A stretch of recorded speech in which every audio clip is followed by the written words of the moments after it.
Hey everyone, I'm Peled. I'm a breast and plastic surgeon in San Francisco.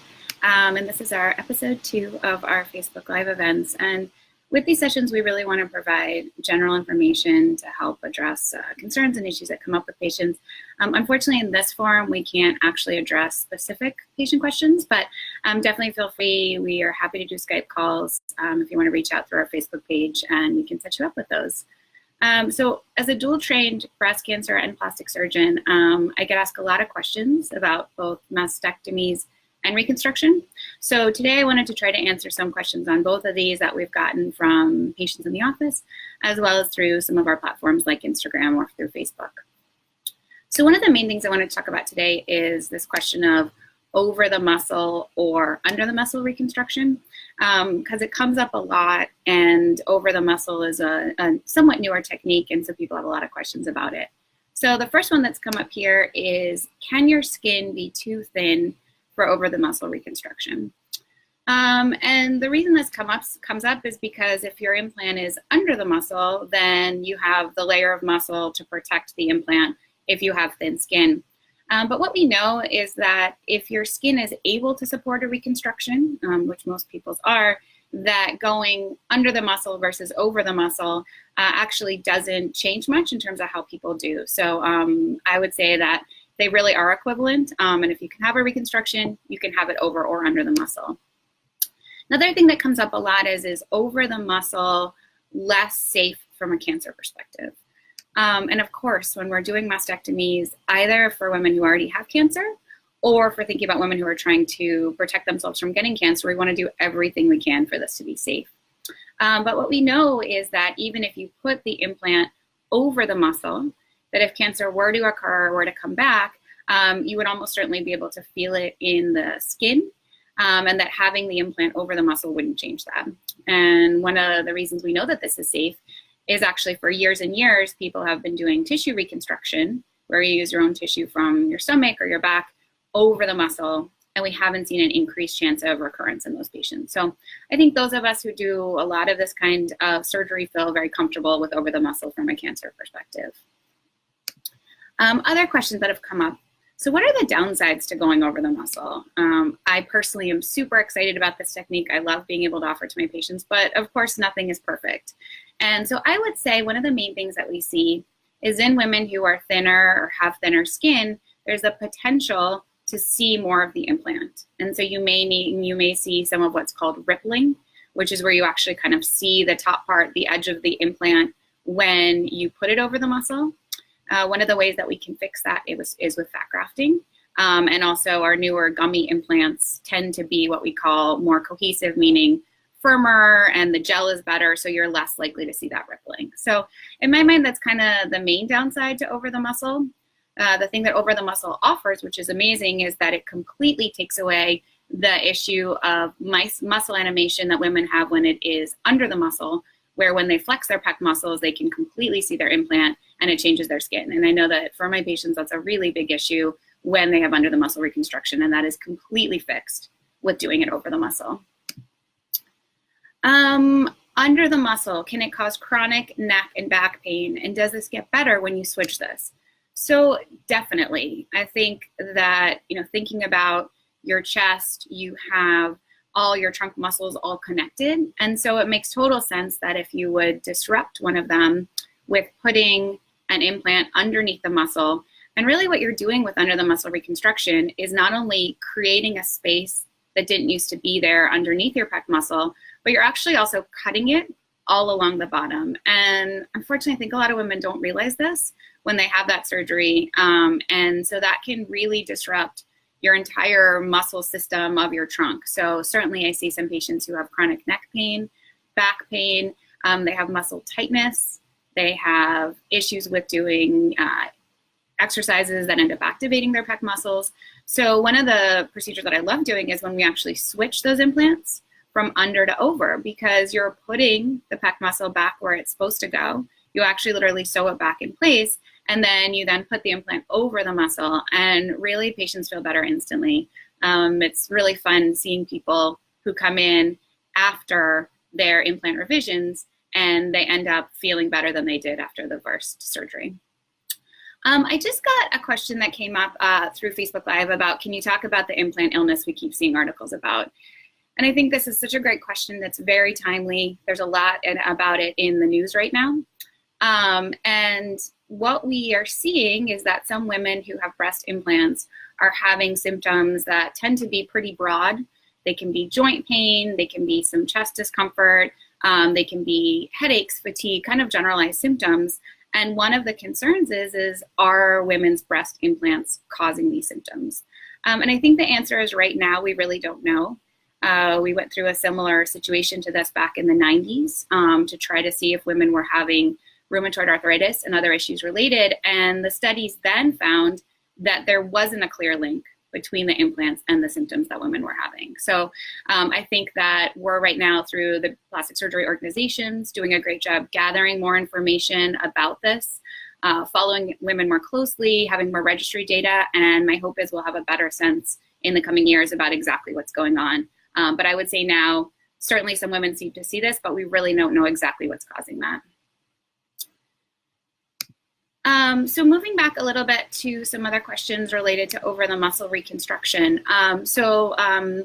The choice of expanders versus implants. So expanders are basically temporary implants. So you do reconstruction as 2 stages, expander first, and then implant, versus just putting in an implant in the first stage. And I would say a lot of that is really surgeon preference. It's how comfortable the plastic surgeons feel with the mastectomy skin flaps as to whether or not they do expanders first. It also has to do with how much larger you want to be. So in my own practice, I try to do almost exclusively 1-stage reconstruction with implants if we can. But I will say it's hard to stretch the skin a lot if you wanted to be, let's say, 2 cup sizes or larger, bigger than you are at baseline. Usually for those women, it's better to have an expander first. But if you're thinking a cup size or less, I think 1-stage reconstruction is a great option. And whether or not you have expanders or permanent implants at your first stage is actually irrespective of whether your implant is over the muscle or under the muscle. So really both techniques can be used in either scenario. It just depends on what your surgeon is comfortable with. So moving on to some of the mastectomy questions, I think for a lot of women who find out they're at elevated risk of breast cancer, either from their family history or from finding out that they have a genetic mutation, for those women, I think it gives you a lot of time to really do your research and think about what's going to be the right approach for you. And one of the things I feel pretty strongly about is the ability to save the nipple during nipple-sparing mastectomies if at all possible. And one of the things that I think the term itself is a little confusing, but we don't actually save the nipple tissue. We just save the external part. So the skin and the areola, the pigmented part and the nipple, it looks like yours, but the breast tissue itself is taken from that. And I think that's important for women to know because we know because the ducts are being taken that this is safe for women considering prophylactic risk-reducing mastectomies. So we have big studies that show that women who have BRCA mutations or other mutations can do very well with nipple-sparing mastectomies. And so in my mind, if any of you go online, you look at pictures, you'll see women look much better if they're able to keep their nipples as compared to nipple reconstruction, just because we don't do as good a job with nipple reconstruction as we do with keeping your own. The other thing to think about, though, is with nipple-sparing mastectomies, in most cases, you're taking all the nerves to the nipples. And so your sensation is going to be, if not completely gone, in most cases, may grow back a little bit, but is usually gone. So one of the things my husband, Peled, who's a nerve surgeon and I've been working on, is actually over the past year is using nerve grafting and nerve preservation to try to help. And we've been really happy to see that many of our patients can have mastectomies, nipple sparing, and then also can continue to have sensation in their nipple and skin. So I think that's one of our new advances that we're doing in breast surgery and breast reconstruction that's really going to change surgery for women.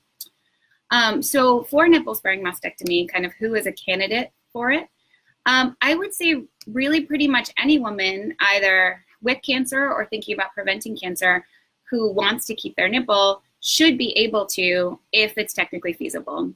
And the reason that that makes a difference is for some women who are a lot larger than they want to be, or maybe their breasts have drooped over time and they want to be lifted.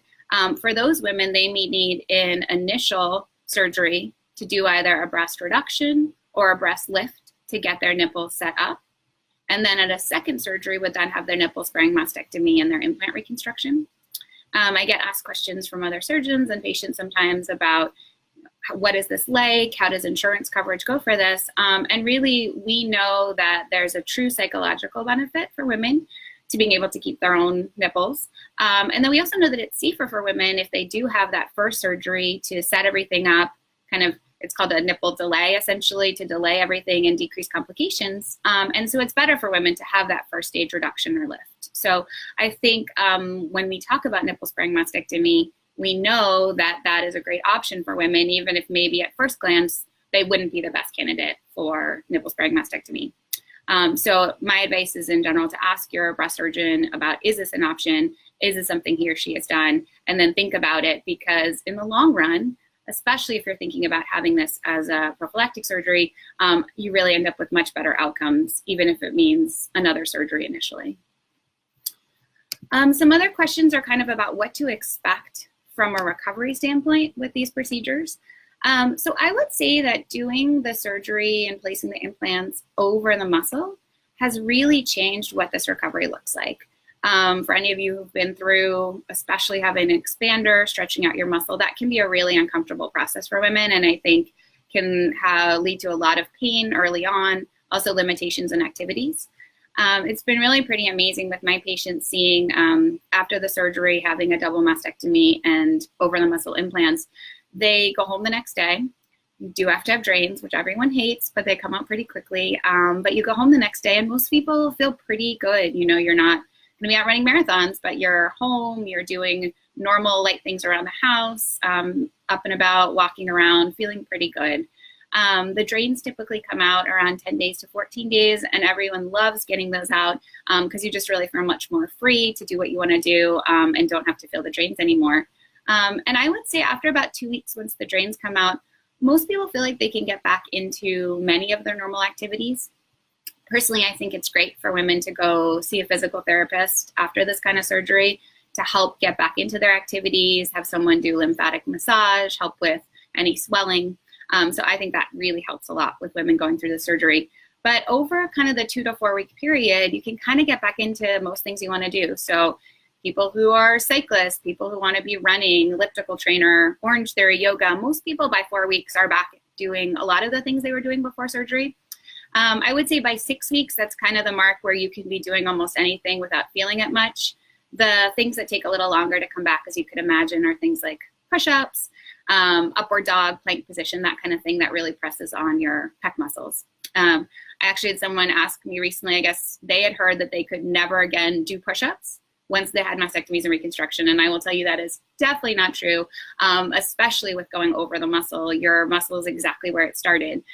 So really by 6 weeks, almost everyone feels like they can get back into doing whatever they want to do.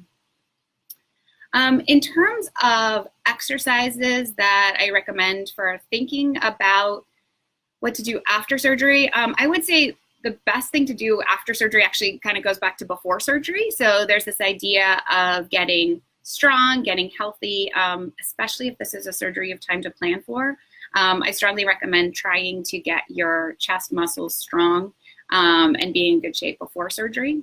Afterwards, it's hard to do much when the drains are in, but once the drains are out, we do a series of exercise. Some of it includes things like stretching your arms up against a wall, doing lymphatic massage, so with a physical therapist, and then on your own to help drain any swelling out from the sides of your breast.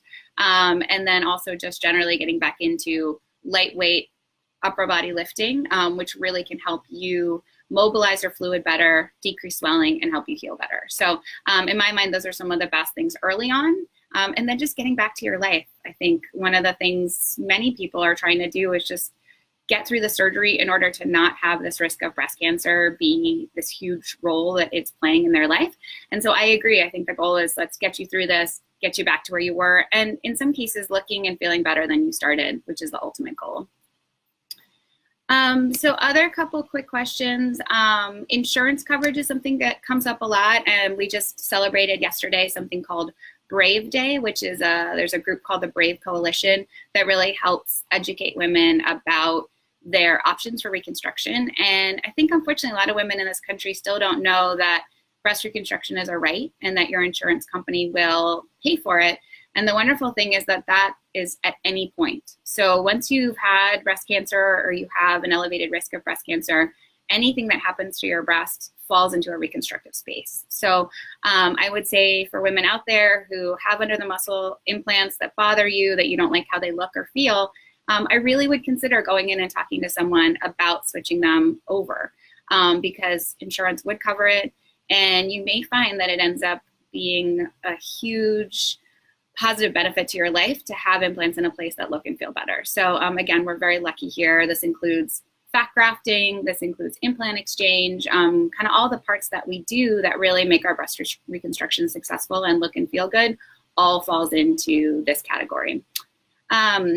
So final question I wanted to answer, and then if anyone has anything else, please feel free to send it in to the number there, is thinking about we talked about breast implant illness, but is thinking about implant safety.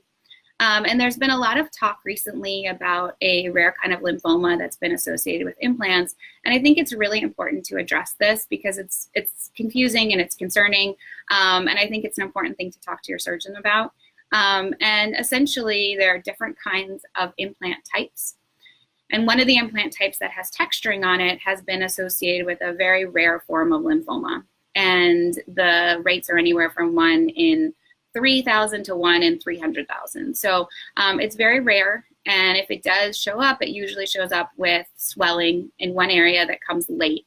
So several years or many years after reconstruction. So fortunately, it's rare and fortunately very treatable if caught early. But I think it's important for women to realize if you do have implants, either in the cosmetic space or the reconstructive space, that you want to keep in touch with your breast surgeon, keep in touch with your plastic surgeon, try to see them yearly. And certainly if anything changes in your breast, make an appointment, get in earlier, just so that way you can have that conversation. So again, fortunately very rare, not something most women have to worry about, but because it's in the news, it's important to know at least the warning signs and symptoms.